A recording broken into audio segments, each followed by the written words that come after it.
Taking control of his destiny, Seeker took a deal with a dear acquaintance of mine, Violet. Seeker made a bargain to try and get the book back in her hands sooner rather than later, and despite Sully's misgivings, understands the need to take action in desperate times, especially as the night creatures return to threaten their rest. However, I think Seeker might have made a mistake, but perhaps I'm wrong? I guess you're about to find out. This is The Sprouting.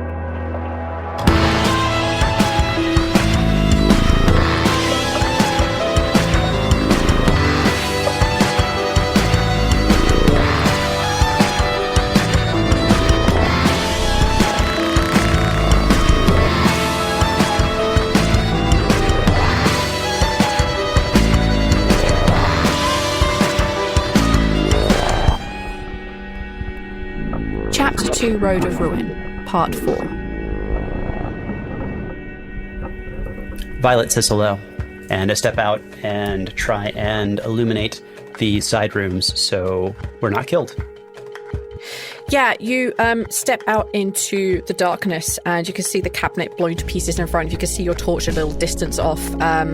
You have a choice. Do you want to go left or right first? To your left-hand side, as you step out with your back to the bathroom, on the left-hand side, you hear the scraping of something very heavy metal on a wooden floor. And to your right, you hear the sound of pounding of something like trying to smash against the wall. Okay. I could probably do better if I do the left one, because it sounds like something shadowy, and I can illuminate it with my a torch, as the English call them, a lantern, basically. Thank you. I'll use the lantern and make it go away with light, hopefully. And I'll keep a spot on my 6 with the mirror, which I just yank off the rifle and just let it free fall. Yeah, because... Yeah, okay. You can absolutely step out and you can, aim your light into that room, and what you see is a shadowy figure about the same size as you and roughly the same size and shape of Asta. And you see that it is lifted of kind of like a very heavy looking box, like a trunk, and is trying to smash against the wall. And you can see that these kind of pieces of plaster have been gouged out, and you can see that it is kind of continuing to push its way through the kind of insulation between the wooden boards of the wall and the plaster of the wall. And as soon as you get your light on it, this thing freezes in place and the box falls to the floor, and you see its head kind of turn in your direction. From behind you, you hear and see. You hear the sound of this metal object being dragged now out of the room and is in that foyer room. I am going to have all of y'all deal with initiative order now, because we've gotten to the point where people saying what they're doing while after is fine, but we are actually in that kind of the creatures are about to do some actual shit to you, not just randomly. In Cthulhu, initiative is based on your dexterity. So the higher the dexterity, the earlier in the initiative order that you come. So that means for the 4 of you, you're never going to change the order of your initiative. The initiative will always start with Sully and will always end with Lark. Which is in character, because Lark is just still in a corner. What is your dex? That's ridiculous. Okay, that's fine. Yeah. Behind the curtains, I believe that Henry and Lark's decks are exactly the same. I just thought that you're a guest, so you should be somewhere in there. I'm faster. I should give you a chance. I'm faster. I'll give you half a chance. Actually, I think you and Lark are probably the same speed. And speed is based on move, which I think is 8 for each of you. Henry and Ralph share dex. Oh, is Lark super low? Yeah, Lark is 65. Lower than that? Oh, damn. Okay, well. And 65 is not super low. It's definitely higher than most characters I've ever had. Because my strength is 38. That's why I'm descent to about a 65. Old man. My highest statistic is a 70, and that's my dex. Yeah. Yeah. Okay. We're going to start the top of the initiative with Sully, and I'm going to have my shadow creatures go between Seeker and between Lark. So that's where they're both going to go. Yeah, so I'm gonna say Sully like watches Seeker like grab his flashlight and starts shining it around outside. So he just barks at Lark like, pick up a torch, come outside. And Sully, with his shotgun, he's gonna come outside and he's gonna kick the torch that was just outside the door to the other side where Seeker is not lighting. Yeah. And once he's outside and like kind of can see around, he's gonna Ralph, we need the lantern. He's talking about the kerosene lantern thingy from earlier. Okay. Yeah, you kind of like kick the torch that was outside the door, like to the left-hand side, and what you see as it goes there is that you catch the smaller of the shadow creatures that you've been seeing. You catch them ducking quickly inside the room that was there, and you hear like the rattling and rolling of a metallic object that they were clearly moving and dragging, and you see what looks like this large red canister with like this handle on the top just kind of fall to the floor. It's a fire extinguisher. Yeah, I was about to say, that's a fire extinguisher, isn't it? Yeah. Okay. Yeah, and Ralph is basically... Sorry, I've done this before, and I will keep doing it, apparently. Sully is standing, like almost over the broken bookshelf, I assume, or, like, very close to it. So the broken bookcase is, like, a good distance, like, in front of you, and, like, the torch you kicked off to the left-hand side, so you would definitely be able to get to the bookcase if you wanted. The cabinet if you wanted to, if that was your choice, yeah. Yeah, I want. And you can see, like, his torch is like his like electric shaky torch is like in that area and rolling around. Yeah. So yeah, like Sully, I want Sully to move all the way out there, and he's like doing like a 90-degree turn, like he's doing like like quick shifts, like turning around, like trying to deck all ways while the two of them make the ways outside. Until he has more eyes in the room, he is very. Yeah, he's not going to be the quickest shot, but he's trying to cover all the bases. Okay, I getcha. Now that you are backed up enough, and let's say like you're right by the kind of like shaker torch, like you're right there, and you'll be able to see like all three entrances into the little staff room, and you can see like the fire extinguisher that's kind of like rocking on side to side, laying on the floor. You can see into the bathroom, and you can see that Seeker is off in the other room and has like clearly aimed their weapon at something. You can see like there's light in there, like you can see that there is like something big and heavy that dropped to the floor. Yeah, that's what you see as you are out there. Ralph, what are you up to, bud? I am going to grab the lantern if I can. Yeah, because I absolutely have been told to do that. I guess that means I'm going to put away one of my things. I'm going to put away the not culty thing. Because I feel like if I'm going to swing something at the thing with sickles, I'm going to try to hit it with a sickle. I don't know. Yeah. My thing's definitely not special, so if this thing's special, then... Fight fire with fire. Yeah. Yeah, I get so you. Sickle in hand, lantern in the other. I considered trying to attach the lantern to Odie, but it's heat, and I don't know. And I also don't want it to be snatchable and rip Odie out of the air and smash him against the... Odie is for reconnaissance. Odie is not for situations like these. So just, gonna try to position myself to where if anything gets close to me or anyone that I'm near, I can take a swing. And yeah, you can absolutely like grab the lantern and set yourself up for like defense of the room, either coming through the wall or coming through the front door. You can definitely see Sully out in the middle of the room, standing by the electric torch, which is kind of like rolling by his foot. And Sully, are you also holding a light source? Nope. I've got both hands on my gun. Okay. Definitely should have taped the fucking flashlight to my shotgun when I had the chance. Now that I think about it. Tape mod. This is when it comes in. I do believe Sully is often very prepared for scenarios. It's in your bag. The bag is in the bathroom. Don't fuck with me. He did it before it happened. Shit. I have a suit that's covered in Christmas lights.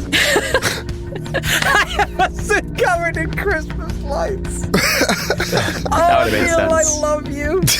No. Perfect. That's 102 resources and your max is 100. Yeah, like Ralph, you are basically ready to rock and roll should anything happen. Seeker, you are standing in the entrance to this small bathroom.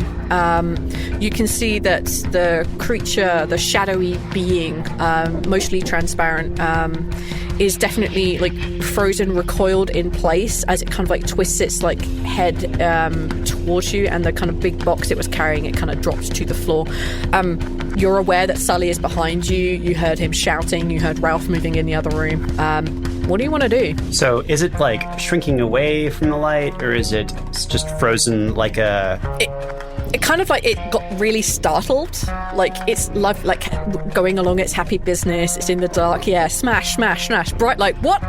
It kind Deer of in the headlight. Wait, no comedy. Yeah, deer in headlight, yeah. Serious. Yeah. Less comedy, but like very much like, yeah, you managed to startle it into dropping what it was holding. Well, then, since my flashlight did not damage it, and the firelight is not damaging it, I will physically shoot it and try and... Is there anything flammable in the room, potentially, to shoot at? Yes. But how would you think it's going to set on fire? Well, if it's like a giant oil lantern directly above its head in a bright red box, like in a video Chandelier. game, that would be easy. But I'm looking for things that might... So... You did say there was dynamite. Yes, in the cave. No one would have that here. I tell you what, Travis, this sounds like the perfect time to roll a luck check to see whether there would be like a kerosene lamp somewhere on a shelf nearby that you could shoot and have it like fall to the ground. It's very unlikely that even this would set on fire, but you know, fuck it, luck rolls. I failed, but that's okay. Okay, I'll just shoot the creature directly then. If there's no way to really light it up on fire, I don't have any fire makers. No, yeah, there's like a very quick way, like scanning around, like, yeah, there are flammable things here. There's cloth, there's like tables, there's cabinets, but like nothing that will get set on fire from a shot. Alas, I'm afraid. I will aim for the center mass as I try and shoot an immobile, frozen, startled, scary monster, which is turning around to face me. You may do that with a bonus die. So you can roll the 10s dice twice and keep the better result. 13. That's a great hit. I'll take it. That's a hard success. Go ahead and roll some damage. It's like, yeah, you take this shot in the center mass of like the shadow creature. It definitely hits. Cool. Can I ever make you roll a luck check for me, please? And a luck check. I'm doing so well. Yeah. This is the best luck I've ever had in this whole... Outside of that one... No, 93. That's the very failed luck. The moment that you shoot it, for the briefest moment of time, you think you see Aster, like, putting a hand to, like, his heart area.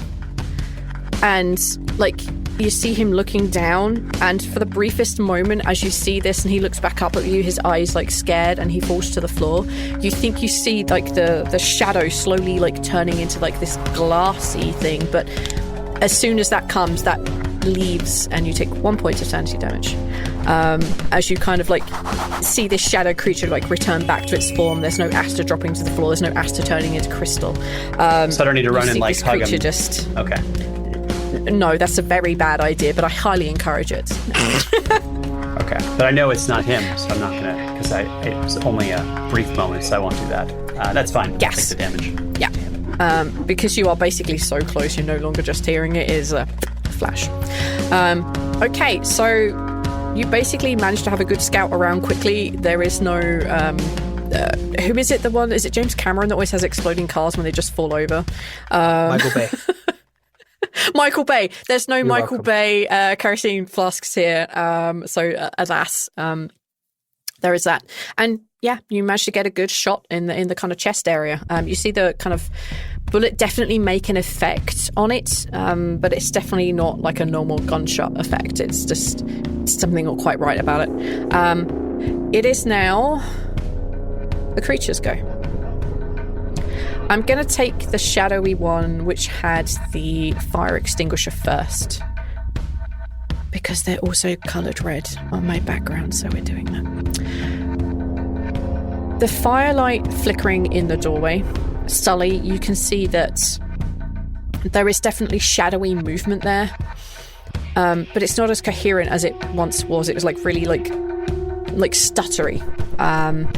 And you see that in this room, you can see that the table that is there kind of gets pushed and knocked over, so it kind of like falls in front of the door. And you can see that as it falls, you can see the shadow creature like peekaboo popping down behind the table, and you see the fire extinguisher get lifted, and you see like a pin being pulled, and you see it like being held down. Sully, you want to shoot it? 100%. I want to blast that fucking fire extinguisher in his heads. I know that it's breaking the initiative order, but I think this is also just too... You are set up for this, and I think that that's fine as a reaction. It's still going to pull the lever, so we will deal with that. It pulls the lever, and you see this kind of like white gaseous stuff begin to like quickly pour out of it. I'm going to roll a luck check based on A stats, and we'll see how well that goes. Okay. I need to say so far, these beautiful dice have worked really well for me. No, are those my new dice for you? Yeah. No.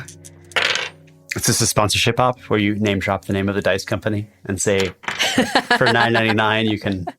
No, for was it $9.99 a month? You can pay Quest Portal to always give you successes. Yeah. It's actually more than $9.99. Babe, I've sold the car. I'm sorry. God damn it! You've done sponsorship wrong, Aethel. You've done it wrong. You see this like white gaseous stuff come out, but it kind of comes out more as a powder, and it just like puffs and spurts, and it doesn't extinguish the torch that is laying on the ground. I'm going to say you can take your shot. That's fine. Okay. Well, it's not passed inspection in a while, eh? No. Shockingly, this thing is about to go flying out of the room empty of gases, because I rolled an 11. I'm on a 75. That's an extreme success. Are you aiming at the fire extinguisher? Are you aiming through like the table? Or are you aiming at the shadow creature? Like you can only really see its hand, so it's a difficult shot, but I'd allow you to do that. Yeah, I don't know. See, I'm blasting the fire extinguisher. My intention is to break it beyond use, like that it will just decompress, burst all the gas in like 360 directions, and leave nothing for it to work with. I'm now Googling what happens if you shoot a fire extinguisher. Depends on the type of fire extinguishers. There is carbon monoxide fire extinguishers, which have a tiny little carbon monoxide capsule inside of them, which you then depressurize. There's also dust fire extinguishers, which shoot little particles of like fire retardant material everywhere. Those, once the trigger has been pulled, do not stop. They are just constant. And then there's the super rare water extinguishers, which were phased out a long time ago because they work poorly against both oil and electric fires. Well, it depends if it was depressurized. You fire at this, and there is like an almighty bang as you see like this hole being ripped into it, and you see this kind of like powderiness and this kind of like expelling of gases just kind of shoot out, and you see the fire extinguisher just go flying backwards. Pieces of metal begin to fly around everywhere, regardless of what you damage on it. Like this thing is going nuts. And you definitely hear you definitely like in your time growing up with Revan, you've definitely like accidentally elbowed him in like the kind of like gut area where you have like oof sound. You hear that as like this thing clearly goes flying into that room. It causes a huge oof. Yeah. But yeah, the fire extinguisher is no longer operable. Yes, and then I rack another shell, but...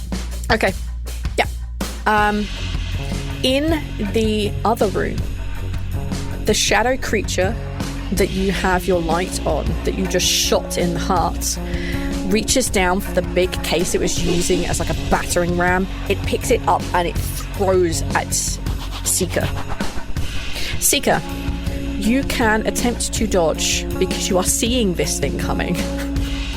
What do I roll? So you roll a dodge.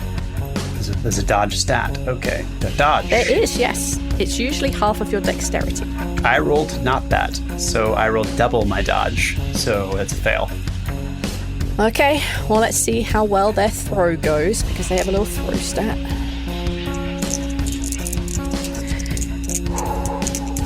Performs poorly under pressure. Spotlight literally on it, sweating profusely from its bleeding heart. And as that happens, it takes this pure rage at what you have just done to it and throws this box into your chest. It hits you squarely in the chest. Whatever weapons you were holding, kind of like, it's very difficult to hold on to them. The torch that you were holding like clatters and falls to the ground. And in a moment, the creature is upon you. Sully, you kind of like shoot in one direction, and you can see that Seek has basically fallen to the floor. There is like a big old crate sitting on top of him that kind of bounces like on his chest and up over his head, and you see this shadowy thing with like long fingers as it suddenly protrudes from it, just kind of like reach down and like grab hold of Seeker's shoulders. And that's where we're going to leave that creature for now. Lark, Yes. you're hearing a fair amount of gunshots. A massive ass explosion just went off on the other side of the wall. What do you want to do? I was told to get a torch. Is there still a torch in this room? I'm gonna say there's like you're not gonna leave me in the shadow, right? No, so I lit a torch, threw it out. I've kicked that. Whatever I lit it on is still in the room. Yes, so there's still like the fire that you guys built there. You could definitely grab one of the branches that is on fire. You could wrap something around it. Like you could definitely create a torch very, very quickly. Or just take a burning log from the shit you guys have found and use that as some sort of lantern for sure. Light source. I think first off, Lark is like taking a deep breath, like pulling the jacket closer, and they mutter to themselves, "They're not real, not real." And they're grabbing the torch, and then they go out in the hallway and just like hold the light out. Just basically creating light for everyone.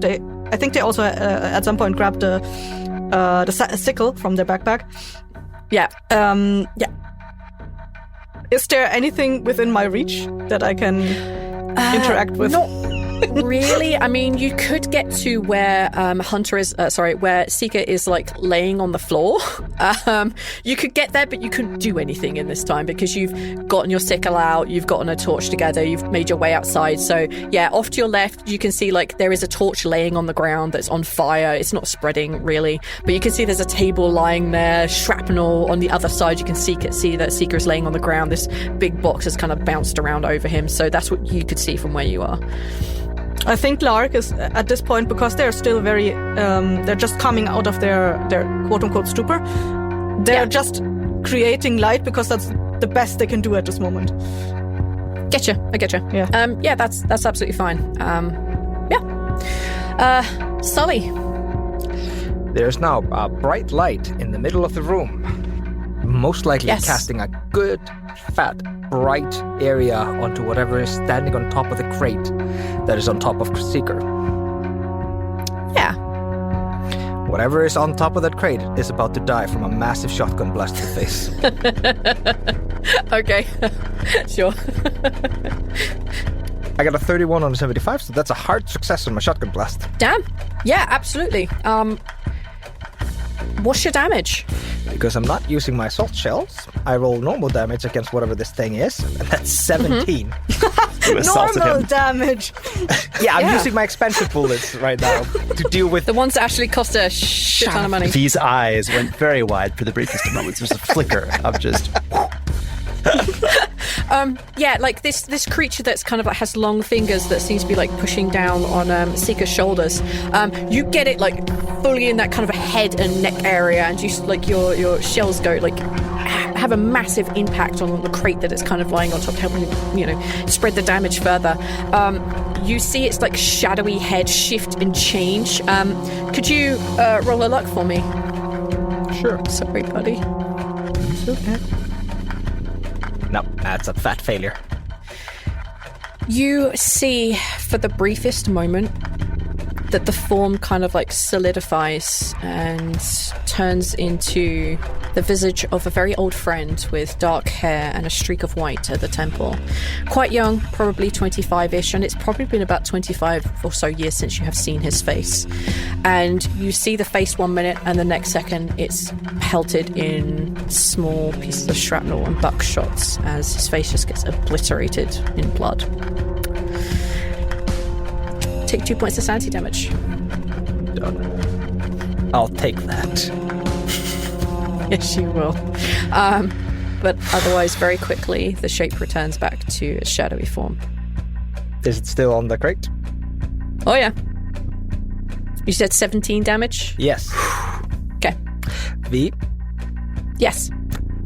I can shoot my shotgun twice in one turn, but I don't remember the rules. I don't know if I need to declare it beforehand or what exactly the rules are. I need help. Ah, damn. That's just a very good question. Assistant. Yes, that's what we have. Insert ads for here for. That's what we have the assistant for. Shotgun rules multi-shot. Shotguns are disgusting. I hate you. Why do you think I chose a shotgun, dude? When I read that shotguns and rifles... All my characters now have shotguns. It's such an obvious... They are disgusting. It's an OP stat. Now, it is... as soon as I get, like, Like, when I get a slightly longer range or a very long range, they stop doing any damage. It's just because all our fights have been in close combat. Look, one of us had to be able to kill things, so... Yeah, I would also like to make that True. point. My specialty is motivational speaking. I try and persuade you to do better with this shot. Another 17 damage, perhaps, which would be like 6 turns. Rules for shooting. Thank you, assistant. You actually answered a question when I told you to talk me through how I shoot twice in a round. It's all about how you phrase it. First of all, you are supposed to declare your action first, that you are intending to shoot twice in the same round. You take your first roll exactly as you would normally do, which, depending on how far you are, depending on how much damage you do with your shotgun rolls. The second shot is made with a penalty die. There you go. All right. And for weapons that have multiple shots, i.e. 3 burst rounds, you take a penalty die for each extra shot. So if, for example, you had a rifle or a semi-automatic that could shoot 3 times in a round, first is no penalty, the second is 1 penalty, and the third is 2 penalty die. Them's the rules. I'm gonna risk it. The fact that this... Okay. If you're gonna let me. Of course, you're... I will allow, because we had to clarify the rules. I think that's fine. Roll well. Yeah. So long as you're keeping a count on how many shots you have fired. I'm only allowed to to shoot... Oh, yeah. This is my last one before I have to reload. Oh, okay. Yeah, I've been keeping a track on it. Okay, good. I trust you to keep a track on that, so I'll just occasionally remind you that you need to do that. All right. Don't fuck me on this. Oh, I'm 2 off. 77 on a 75. Get wrecked, fool. I mean...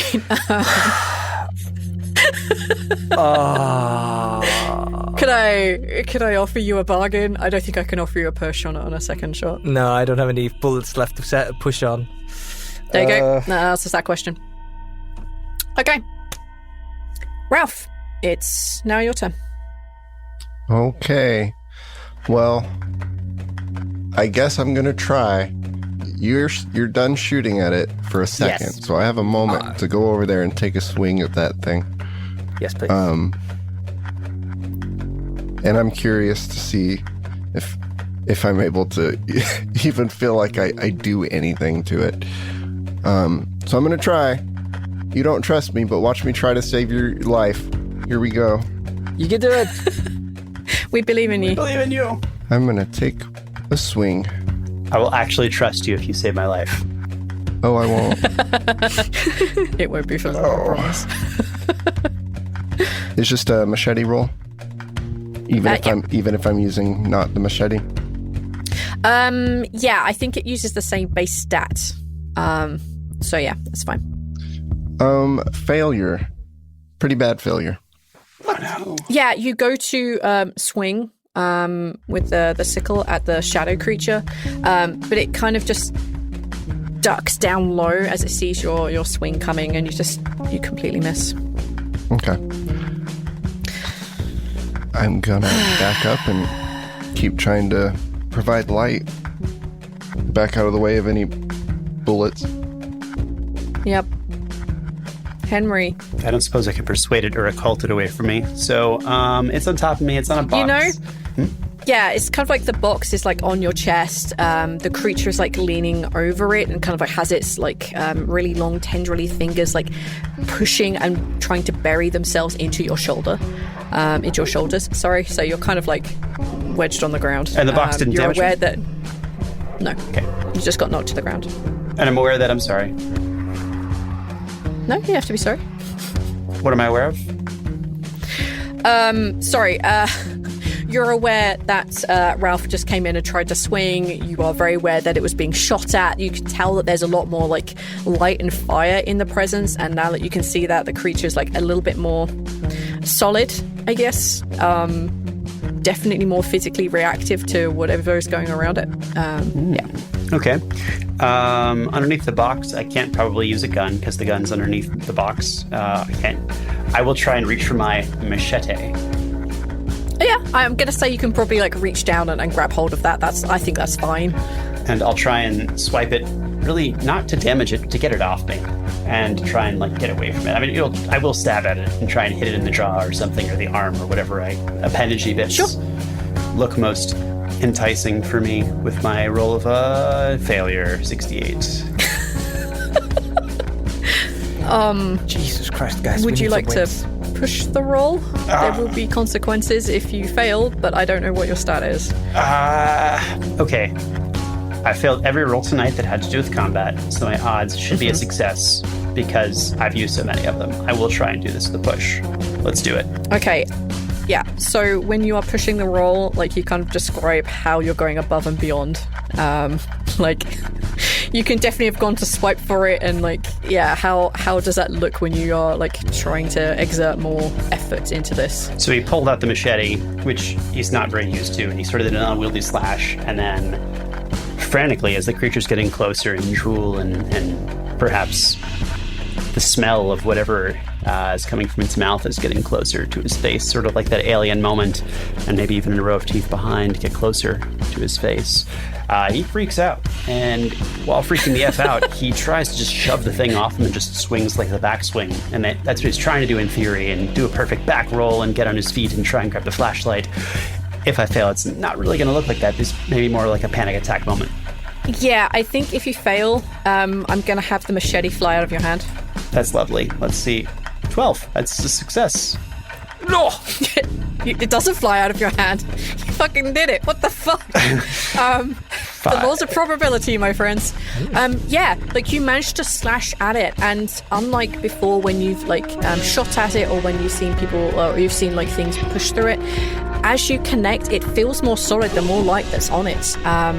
Go ahead and roll some damage. I rolled a 5, minus 1 is 4. I did 4 damage to the thing. Have bad bonus die. Nice, I love it.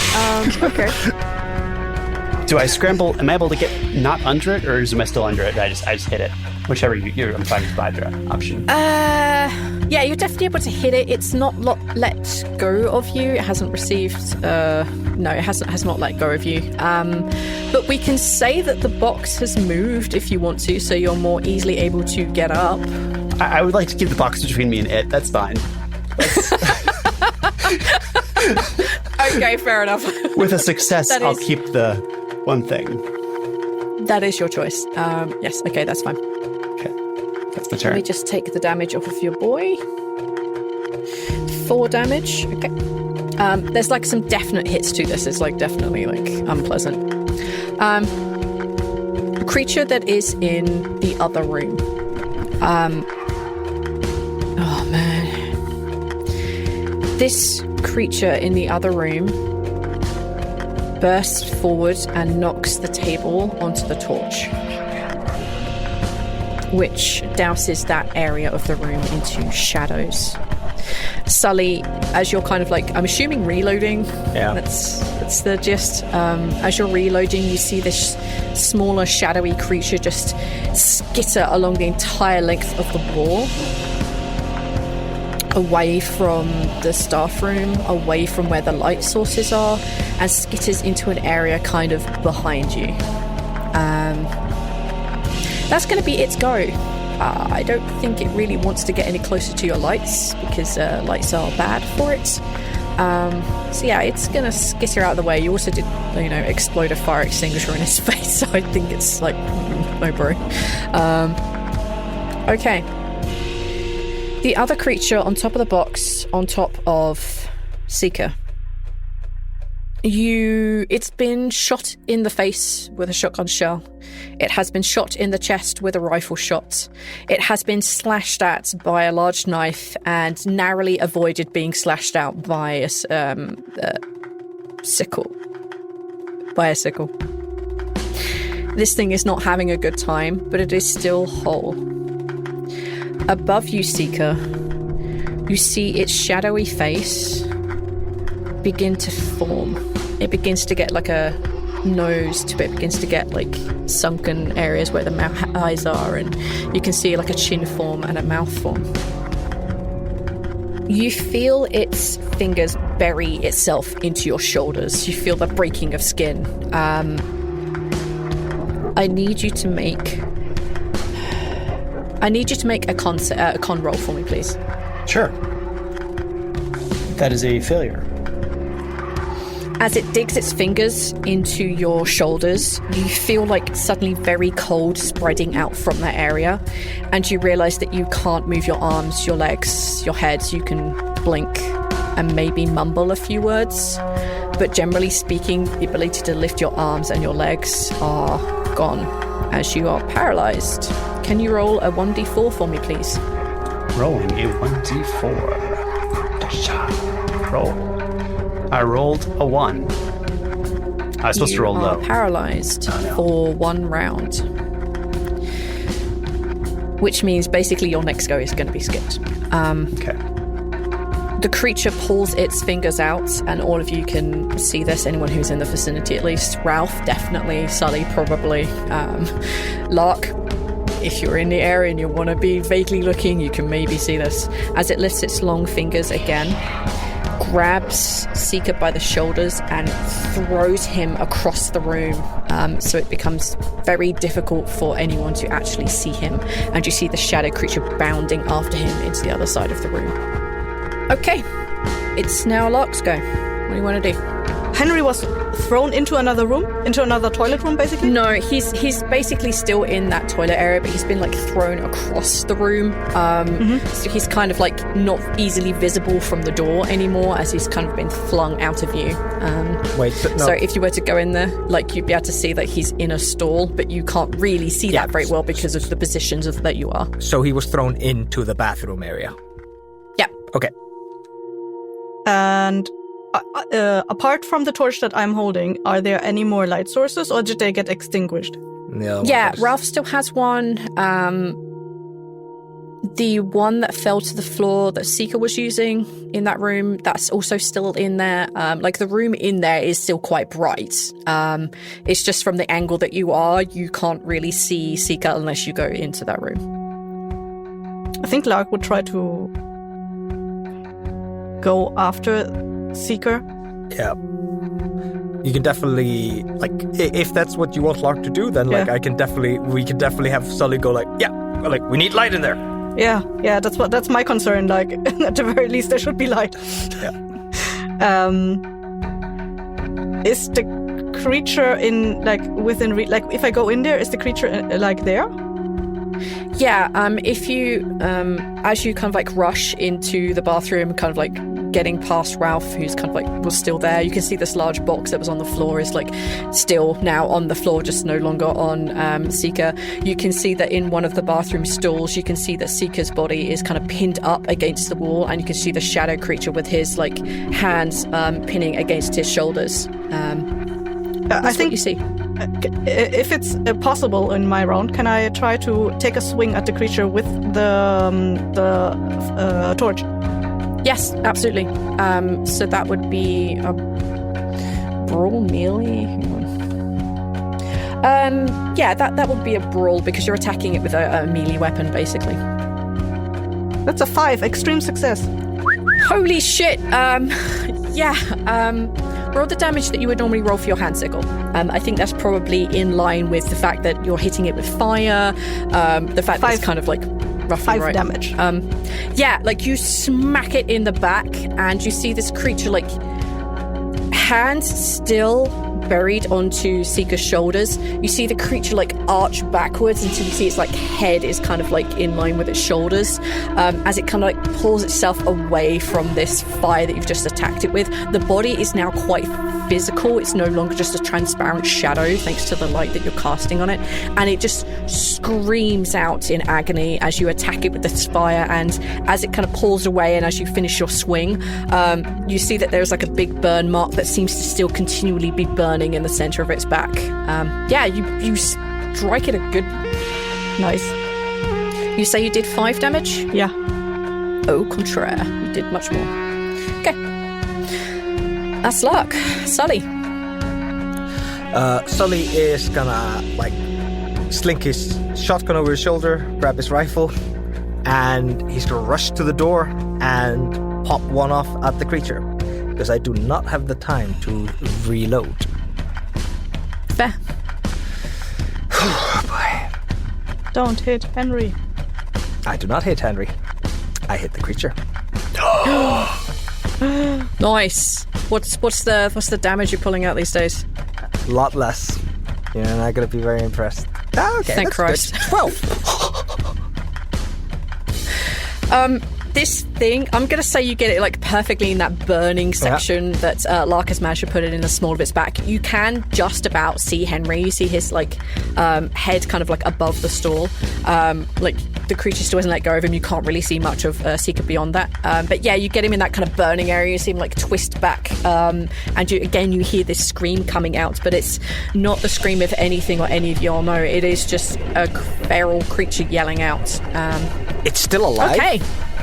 Yeah. Are you fucking kidding me, V? No, I'm not. Ralph. Well. I guess I should move the light a little bit, huh? To a different area. Different area of the room. I'm gonna run over there and take another swing. Do the best I can. Yeah, the creature is definitely much more physical now, and its like head is still like between its shoulder blades as it arched away from the original fire, and you can see like another bullet hole in it. It's just definitely now a physical creature. Yeah, you can absolutely go over and give it a good swing. Oh no. It went bad. Like how bad, Neil? 97. Oh, okay, that's pretty bad. You definitely miss. If anything, you might be a hindrance, except the fact that you're bringing the light even more to this creature. And yeah, the bringing of the light definitely makes it a more physical object. But alas, you miss with your swing. Henry. Well. You are pinned up against the wall by a creature that is twisting backwards against the flames. You can see Lark and Ralph, although Ralph somewhat less efficiently than Lark attempting to do some damage to it. You're aware a gunshot went off, but all you can really see is this like creature in front of you that's holding you up aloft on the wall. Your feet aren't touching the floor. You are paralyzed, but you are able to speak a little, and you are able to like do like the barest functions. I'm going to not think about speaking. My goal right now is to try and figure out where it came from or who sent it. And I'll try and ask it maybe. Yeah, I will speak. I'll ask who sent you and try and figure out, because it's been hunting us specifically, unless it's just that sort of creature, which could be. But Seeker is trying to figure out if there's something specific with this. It was against us, it was after us, because it seems really hell-bent, as opposed to maybe just a hungry creature who could find easier prey after the first night. So maybe an occult knowledge, perhaps, or persuasion to try and get it to sweet talk. You know what? You are on the verge of just like, if your friends don't kill it, you're fucked. I'm gonna let you do persuasion. I think that's probably your highest stat, right? You can ask it. It doesn't really have a reason to lie to you, and you know it's capable of speech. Whether everybody else here is going to be a different matter, but Sure, go for it. I have never rolled so poorly. Okay. I asked who sent you and got a 98. If I get 78. Push it. I can offer you to push the roll. I will push it. And I can offer you an Eldritch Barding. So if you push the roll and you fail, if something were to go wrong and you are to die, I will not give you a last sentence. I will take that because I want to know this thing. I want your true name. Okay. The 7 was there for the 72, which is a failure by 2, and then it went to the 5, which means I win. I have an actual legitimate success. All right, you have to give me a second while I dig through and find out the name of the person higher up in the chain of command. So all you hear me Seeker say is, and then he like struggles because he's all, paralyzed. And then he tries again, pushing harder, veins sort of popping out of one forehead piece, more intently throbbing. Who sent you? I mean, with how hard that I've been flubbing these rolls, maybe I am trying to help it. I wouldn't trust me. Ralph sent me. This explains everything.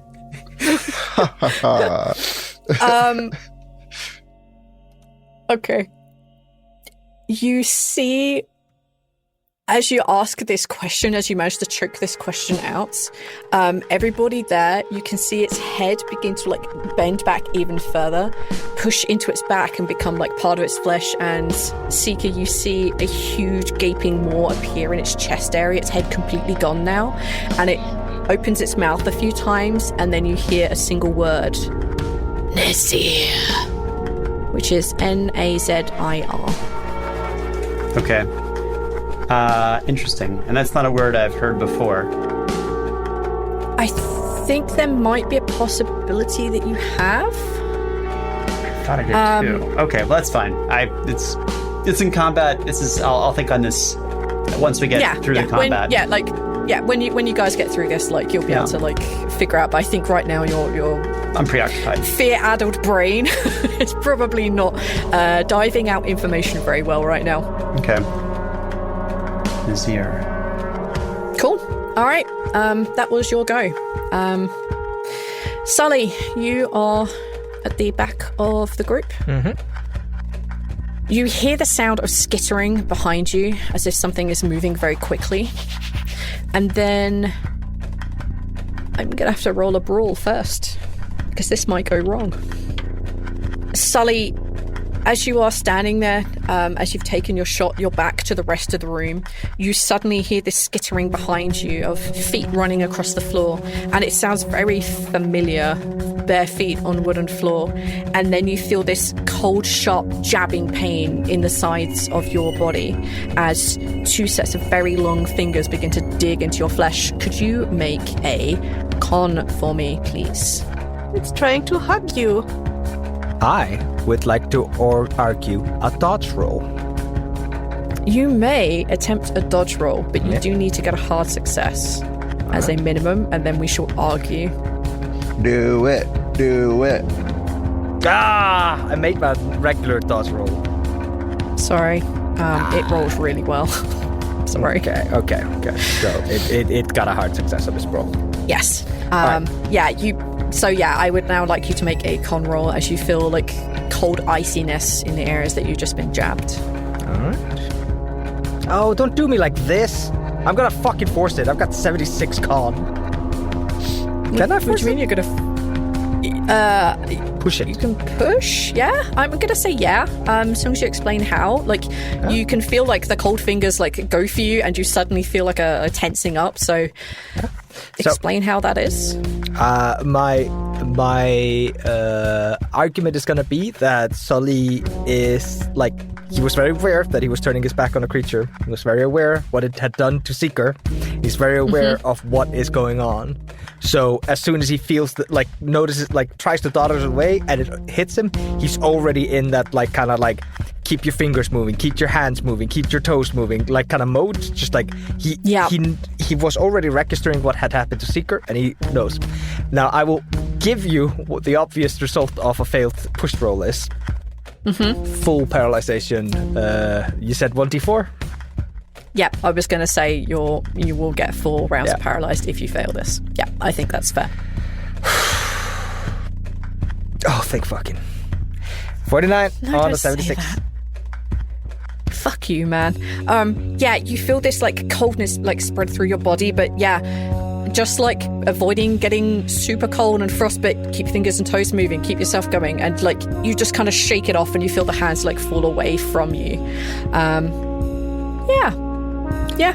No damage. That's nope. Just poison. Poison. Just paralyzed. The creature extends its arms and you get pushed up and up until your head is touching the ceiling and then a portion of your back is touching the ceiling. You see that its kind of neck area where its head used to be suddenly extends out with this massive maw that you saw in its chest, and it will go to bite at your chest area. It's going to attack you with a bonus die because you are paralyzed. It has you in its grip, so it has all the things working for it. Question, does paralysis end at my turn since it was only 1 round? Or does it end at the start of its turn or the end of its turn? Like, if he was paralyzed for 1 turn, he's already lost 1 turn, so... Yeah, it should be over by now, so... Okay. Yeah, but you are still in its grip. No, that's fine. I can be in its grip, I'm just not paralyzed. So it doesn't have to do that. Yeah, so you can wiggle arms, like hang limply, you can like scream and shout, you have like the ability to talk back. You can put your hand into his mouth so he can bite your hand, you lose a hand, you don't lose the rest of your body. I start to like justify like, oh, Nazir, he's not worth your time. No, that's stupid. I can't do that. I just struggle. That's fine. Okay. All right. It's going to attempt to eat you. Put the mirror in its face. Look, this is how ugly you are. As it opens its maw wide, it kind of like bites at your chest area and it kind of like pulls back, and you can see that there's like kind of like teeth just kind of like held hard, and like blood begins to drip from you as it got an extreme success. I'm sorry. From Oh me. my That God. doesn't actually do anything for damage. Don't worry about it, guys. It sounds awful. It does really nothing. It's for trying to damage eat unless you have him. Specific weapons. And then it's going to eat us. Oh no. As it kind of like bites at you, you take 7 points of damage. Is that more than half your life? That was 7/8 my life. Oh, okay. Let's consult the damage chart, shall we? You have sustained a major wound because you have taken more than half your life in a single hit. So let's go through the combat damage flowchart. Damage is equal to more than half your maximum hit points. You fall prone, you're basically stuck against the ceiling. And I need you to make a con roll for me, please. Con. Lucky. 89. No, that's more than double my con. You fall unconscious on the ceiling. That's a weird place to fall asleep. As I'm going out, I'll just try and like get Sully's attention and use the middle finger to point at the creature just for like a half a second. One of the hand signs he showed me. The extreme. Fuck that guy. Don't let me die. And then I pass out. Yeah, you kind of like pass out, but the way we're going to do this is in case people die, I don't want you guys to pass out without the ability to say anything, because that's kind of terrible. So you are in that like very stunned, very unable to do anything phase. You are, for all intents, unconscious. You can't do anything. But if shit goes south, it gives you the ability to say a final sentence. I just yell, "It was Nazir! Nazir sent these!" And that's like my last, and I'm pointing at the creature with my middle finger. Okay, then we can absolutely do that, and you are unconscious. Okay, all right. It lets go of you, and you fall to the floor. Oh. On top of the toilet, on top of whatever debris may be there, which with damage, you're going to hit 0. So we're going to go from there, and we're going to continue following the flowchart. Has a major wound been taken, Travis? Yes. Click the dying box, please. Okay. That's you for now. Luck, it's your go. Whew. The creature is basically standing between you and Seeker's unconscious body that has just fallen on top of the toilet. There's like a audible crack as his body lands. There's like a huge gaping wound in his chest. Yeah, and Lark is becoming aware that they're the closest next target.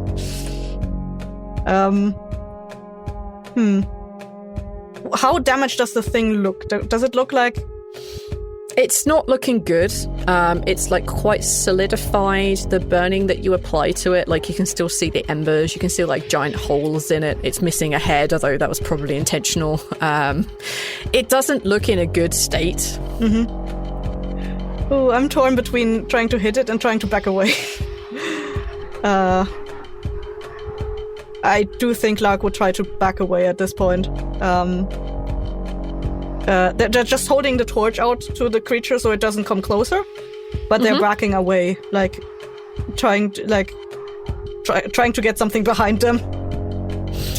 Yeah, like as you do that, you see its body like shift so that its features are like facing forward rather than facing Seeker's direction, and you see like a new shadowy head appear and form in the place of the old one, and then quickly becomes solid. It does look really bad though, and the burning wound is now on its chest instead of its back because it turned itself around. But cool. All right, Sully.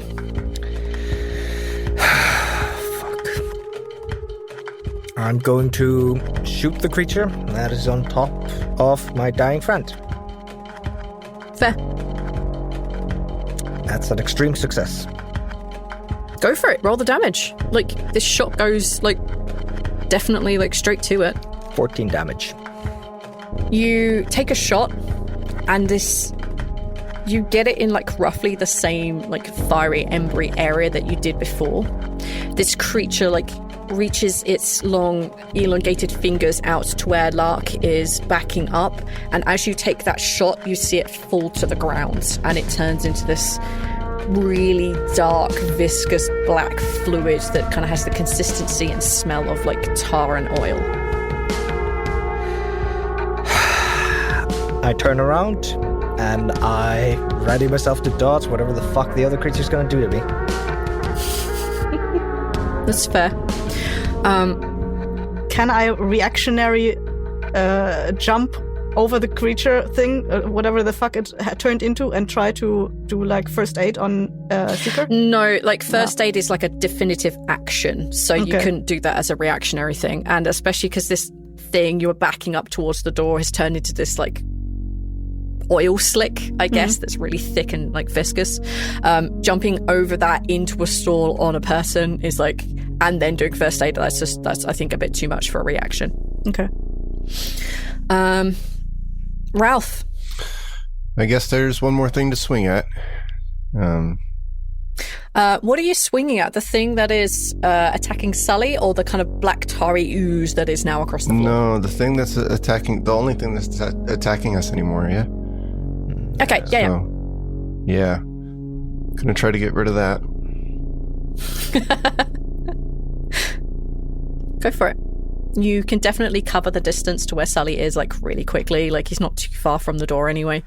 And yeah, having a quick look around, you can see the shadowy creature for you, like its long arms and mirrored face. Yeah. I rolled an 82. Hey, I think it's the sickle. There's something wrong with it. Is this the defense that you're going with? Yeah, when inevitably you're pulled up in front of the swing. That it's not balanced. It's really just a poorly made.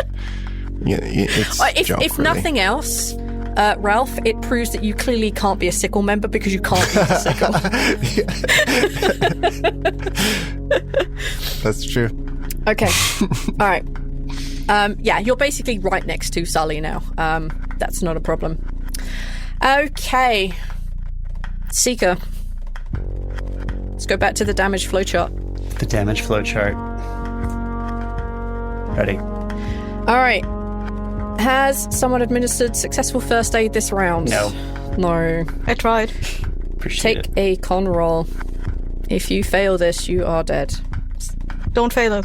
No. Can I use my luck? Push it. No. Actually, I don't think you can. I might not be joking, actually. I don't think I have enough luck. Yeah, you do. Actually, Unless you used 20 earlier? I do have enough luck, but we'll see. I think it's combat. I don't think you do it in combat. Yeah. Do a bargain. I don't think you can bargain with a Constitution saving throw against your own death. All right, so generally speaking, people say no because it's in combat. Okay, that's fair. And you are technically still in combat. Okay. So, no. Okay. That's all right. I tried. I appreciate I wanted to.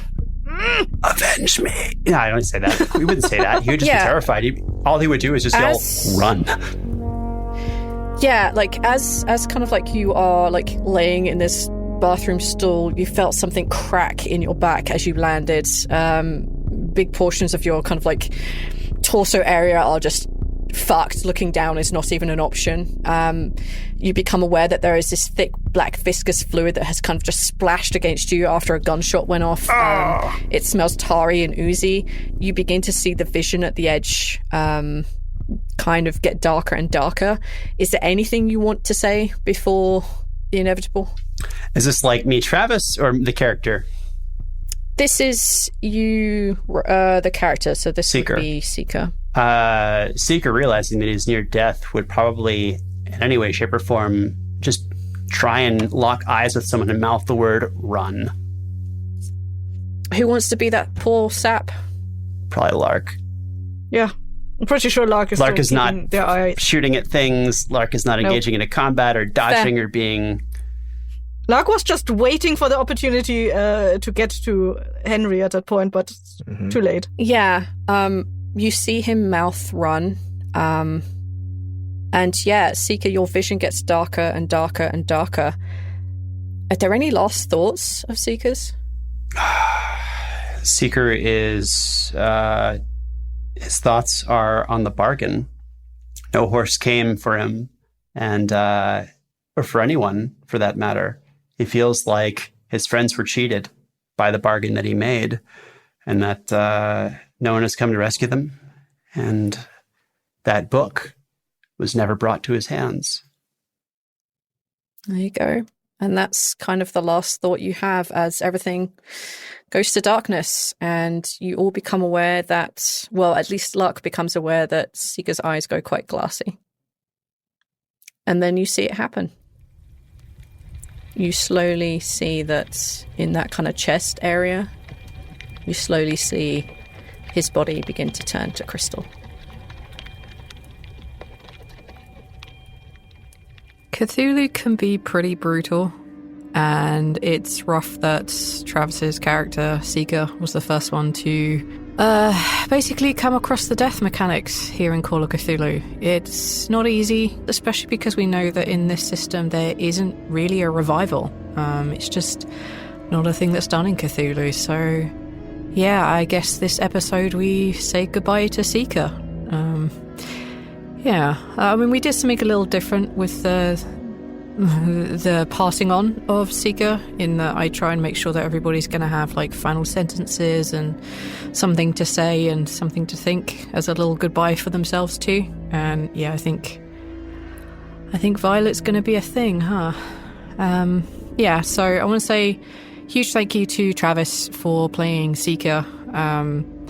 It was good while you were here, and hopefully we'll get you back again in another way with another character at some point. But yeah, go send Travis some love. He did Seeker amazingly and was pure chaos, and I love the hell out of it. So yeah, it was kind of awesome and awesome. Yeah, I'm not going to redo that stumble. That's pretty spot on. If you want to chat with us, you can reach out to us on various social medias by searching for The Sprouting or The Sprouting Pods. You can find us on Discord, and there are links everywhere to that, including in the show notes. And I think really all that's left to say is to thank you guys for listening to essentially a year of The Sprouting. Yay! Just kind of sad it ended on such a bummer note with Seeker, but you'll see us again next month and the story does continue. Talking of stories, I'm going to do a little bit of a tiny ad read for Makeshift Stories, who is a podcast that's reached out to us, and I think their show sounds pretty awesome. So here we go. Get ready for an otherworldly adventure with Makeshift Stories, a sci-fi, fantasy, and a speculative fiction podcast for all ages. Twice a month, buckle up for an epic journey through possible futures, space, and alternate realities and beyond. Are you ready to explore uncharted territories and discover the unimaginable? Tune in and let your imagination soar. Yeah, it's fantasy, it's sci-fi, and it's pretty good, to be honest. I've had a bit of a blast listening through to the first few episodes, so go search Makeshift Stories, give them a listen, let them know that you came from us, and yeah, despite the sad note of ending this year on Seeker's passing, next year there's plenty more of the sprouting to look forward to. Bye guys.